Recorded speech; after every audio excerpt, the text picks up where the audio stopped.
Welcome to another athlete story. I'm Julie Hatfield, still president of Beyond the Game Alliance, a nonprofit organization taking a proactive and holistic approach to empowering and supporting athletes as they move from their sports career to their professional career.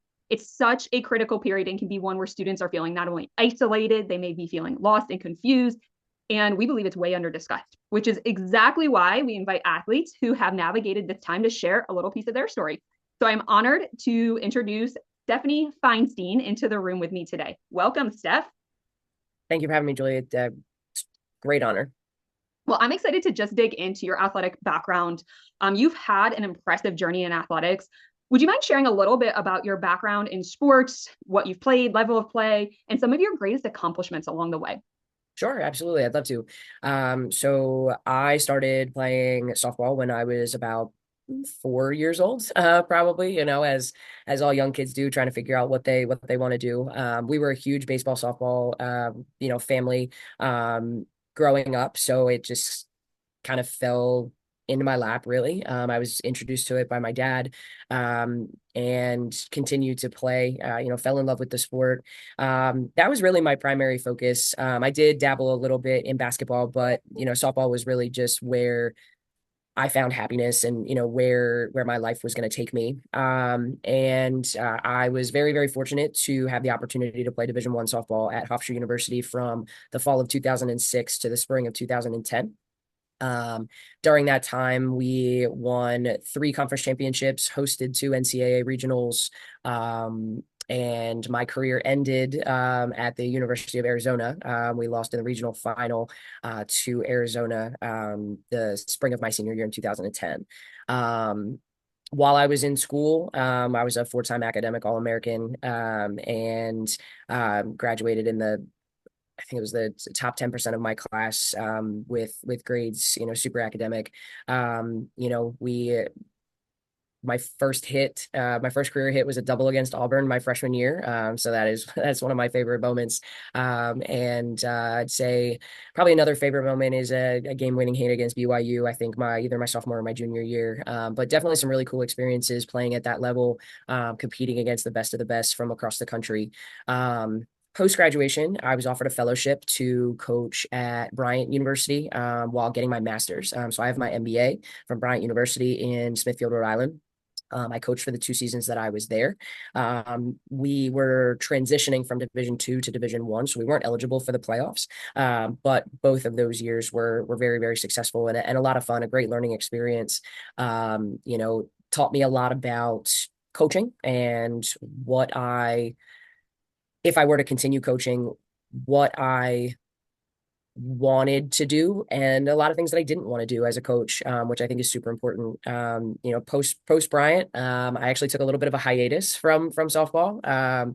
It had just been a lot, a lot of consecutive years, and overall, unfortunately didn't have the greatest experience as a graduate assistant, and we can dig into that if you'd like, but I decided it was time to take a break. I stayed up in the area, took a little bit of time off for myself, worked a little bit, um, and uh, and then 2 years later, I was offered the assistant job at Johnson and Wales. There was a new coach in town. She had actually recruited me. She was the head coach at Drexel when I was at Hofstra, so we were in the same conference, and we played against her for 4 years. And she took the job at Johnson and Wales, found out I was in the area, and said, "Hey, I'd love to have you come coach with me."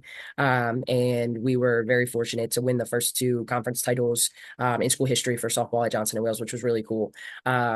Unfortunately, I was working full time while coaching with her and had to make the tough decision of going where the money was. It's hard being a part-time Division III coach, and working too. So she went on to win another championship that following year. And with my full support, unfortunately, I just was not on the field with her.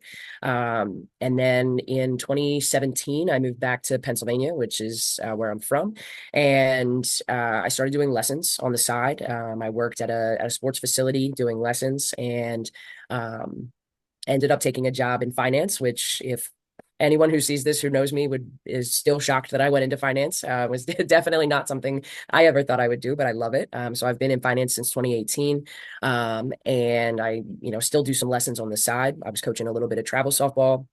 And then ultimately ended up in the fall of 2021 taking the head coaching job at Immaculata University. It's a small Division III school right outside of Westchester, about 40 minutes from Philadelphia.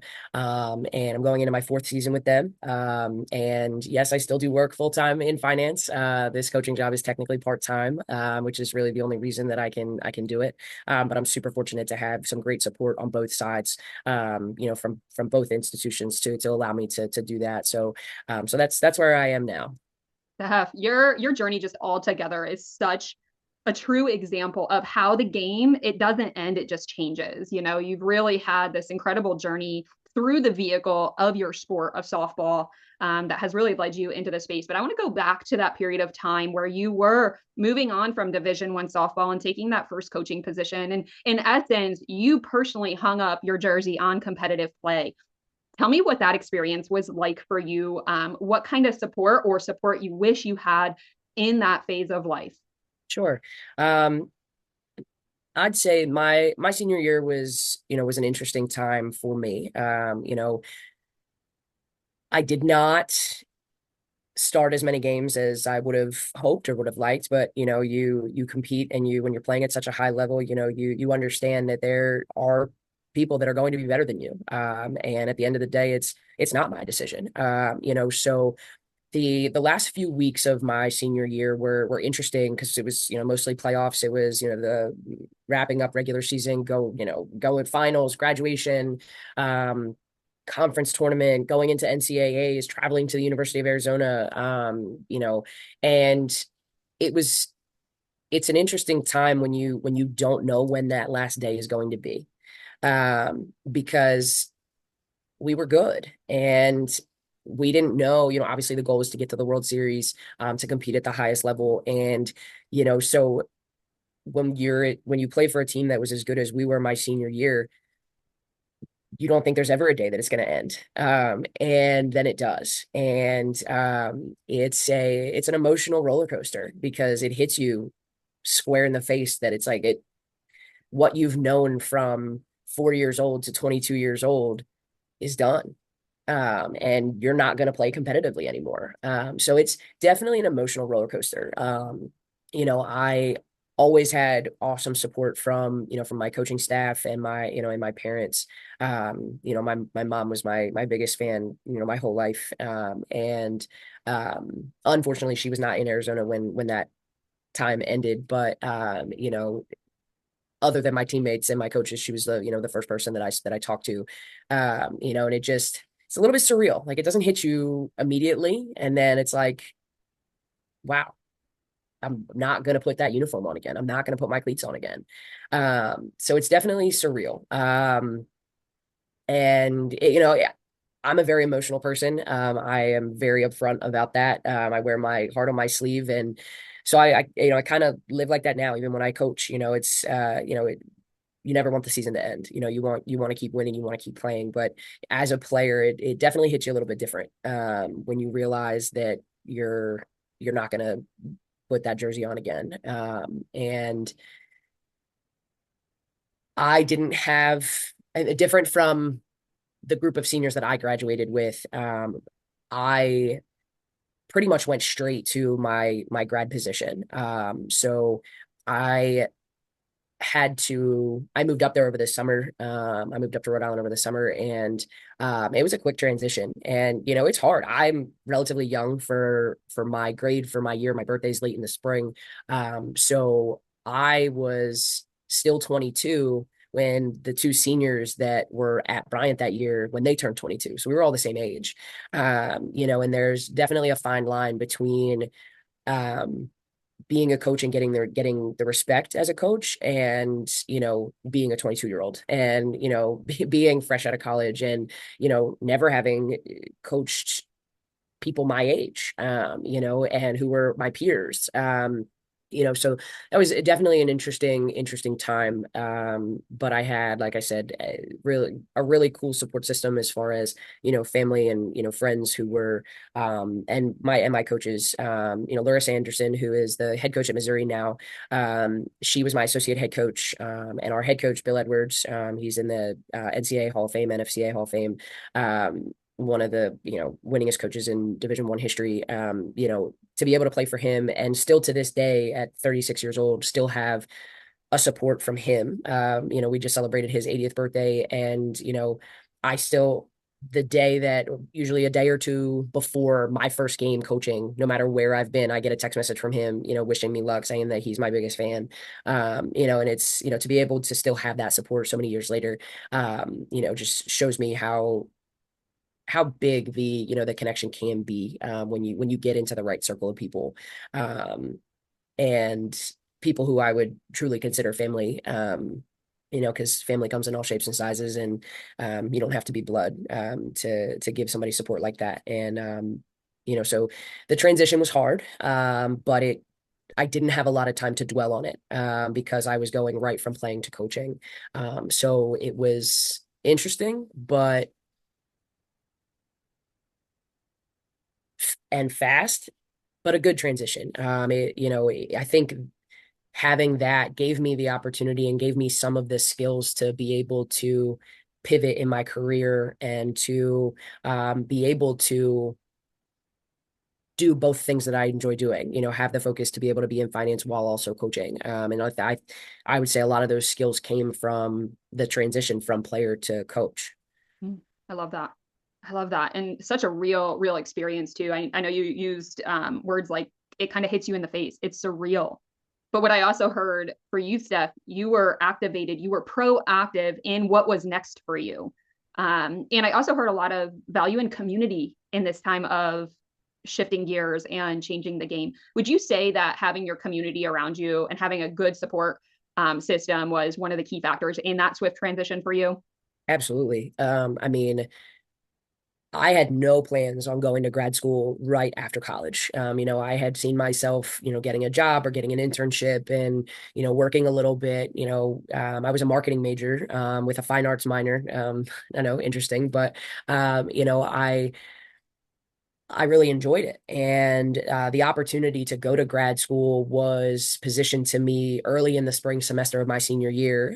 The head coach from Bryant University had reached out to my head coach, asking if we had any graduating seniors who were business majors, and were interested in basically getting a free education to coach for 2 years.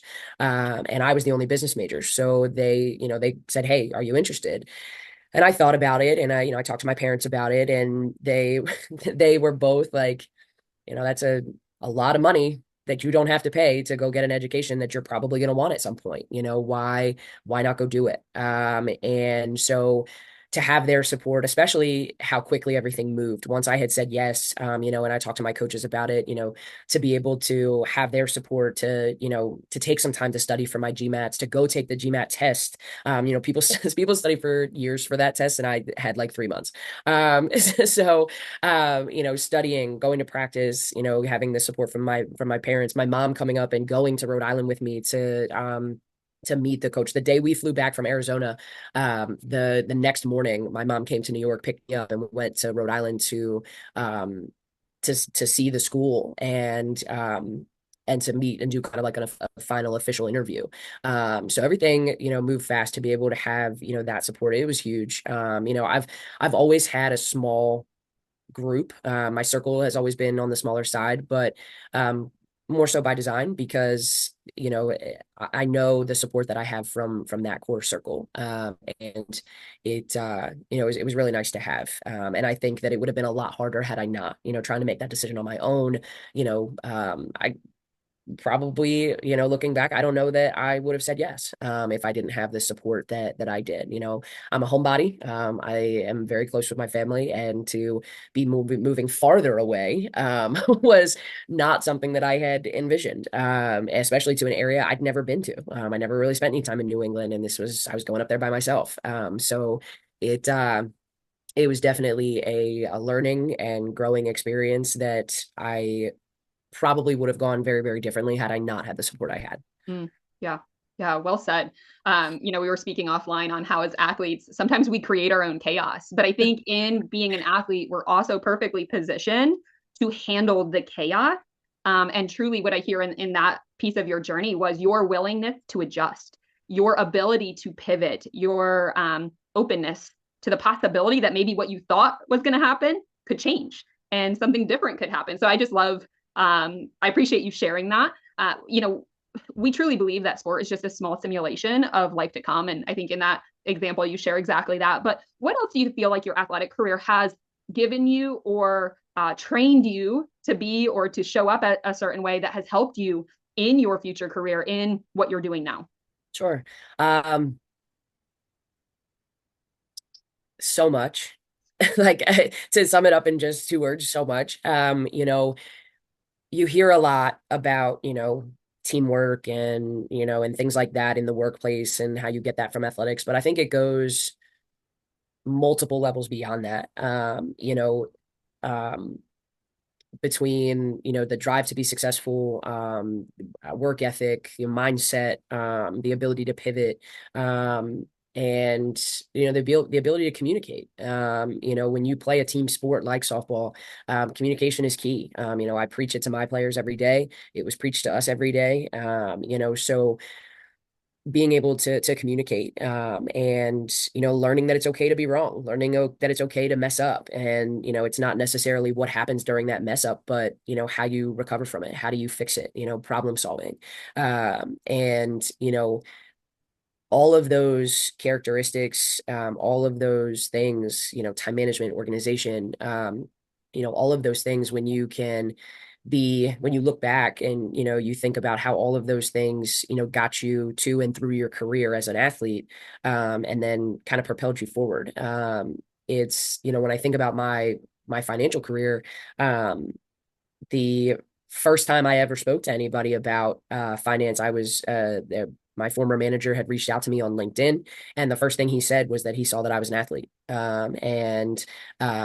talked about sports, we talked about that, and how that would help me be successful in finance. And my current employer now, my current manager, the owner of my company, he's a former student athlete. He played baseball at Penn State, and him and I bonded over that. And for a long time, he would introduce me as, "Oh, this is Steph. She's one of our associates. She played Division I softball." That was his introduction of me. It wasn't anything that had to do with my financial career, and I would just always laugh. Because I would appreciate it, but it always gave me a chuckle. But yeah, I mean, there's so much that I think when you're an athlete, you take for granted some of the things that you have going on between the connections, the things that you're learning. And it truly is one of those things where, you don't realize what you have until it's gone. In the sense of, we take for granted some of those things that our coaches are harping on us, or, you're at practice, you're tired, they're harping on communication, they're harping on this, they're harping on that. And you're like, and this is the longest practice ever. Like, I just want to go home sometimes, and, at the end of the day, you look back, what, 13, 14, 15 years later, and you're like, wow, I'm really glad that those things were instilled in me as much as they were. Because it, I think also being a female athlete, that can take those characteristics, take those things, those learned abilities, and move them forward and carry them into career, is super important. We don't always, female athletes, women in the workplace, don't always get the credit or the respect that they deserve. And when you can bring some of those characteristics with you and, be a presence and show that, you're not just gonna, step aside because, you're the woman in the room.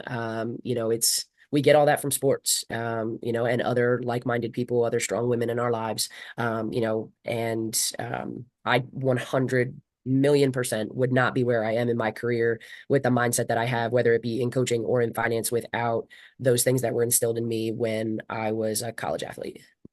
Such a gift. It's such a gift.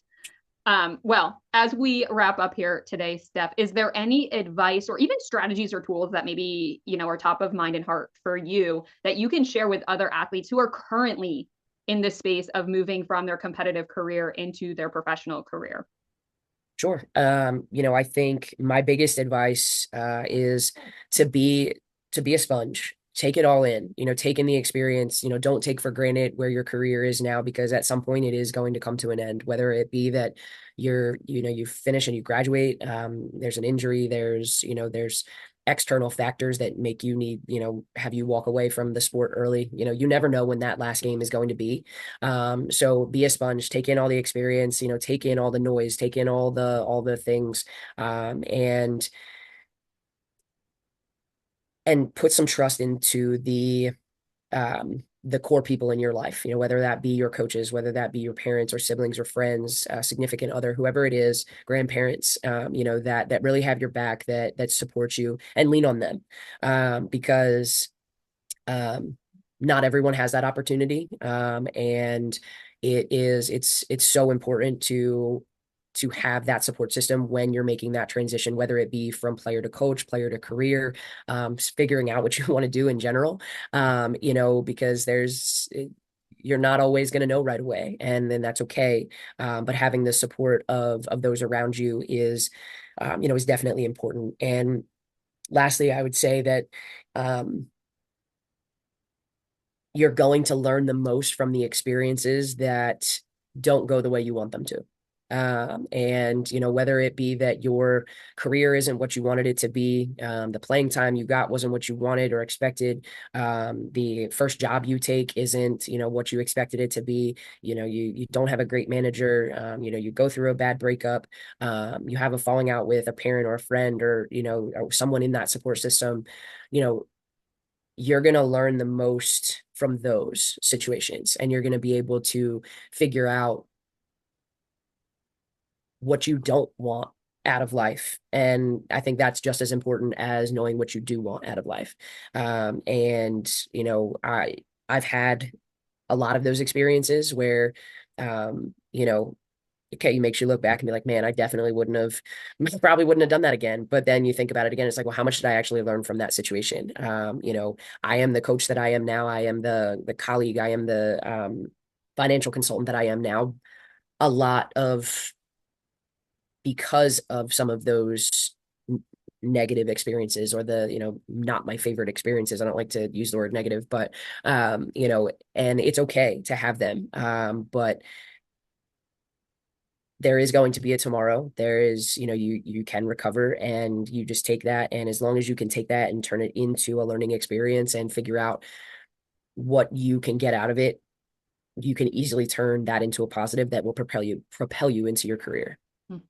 Stef, so much gold in that. So much gold. I really hope our listeners are leaning in, because I think that's gold. It's pure gold. Thank you so much for joining us today and sharing your story. It is truly so inspiring to hear your journey and everything that you have been through personally as an athlete and beyond the athletic career. It was absolutely my pleasure, Julie. And I love what you guys are doing. You and I have talked offline a few times, and I think it's all necessary for current, future, and former athletes, to hear some of these things, because a lot of times you feel like you're alone in what you're thinking. And I always joke that, when I see a meme or I see something silly on the internet, I'm like, oh, there are people who are like me out there. And I think the same goes for athletes, because we're all going through it. We're all having some of those mental struggles. We're all having great times. We're all having sad times. And to know that there is a support system beyond the beyond the playing field, beyond the playing surface, is so important. So thank you for the work that you and your team have been doing. Thank you, Steph. And we truly believe that Beyond the Game Alliance is a key player for every athlete in that support, and to just be the catalyst for what's next for them. So if you are looking to join the mission or give to Beyond the Game Alliance so we can continue to support our athletes at a very high level in this period and in this season of their life, right? If you're an AD, leader, coach, or parent, you can become an aligned partner with the Alliance, and we can fully service your student athletes.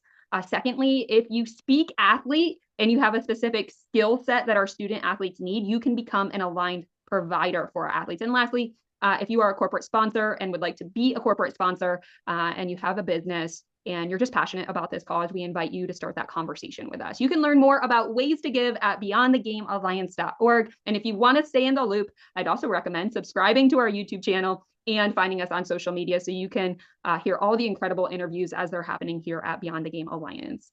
one last final huge thank you to you, Steph, for your time, energy, and effort today. We appreciate you. My pleasure. Thanks, Julie.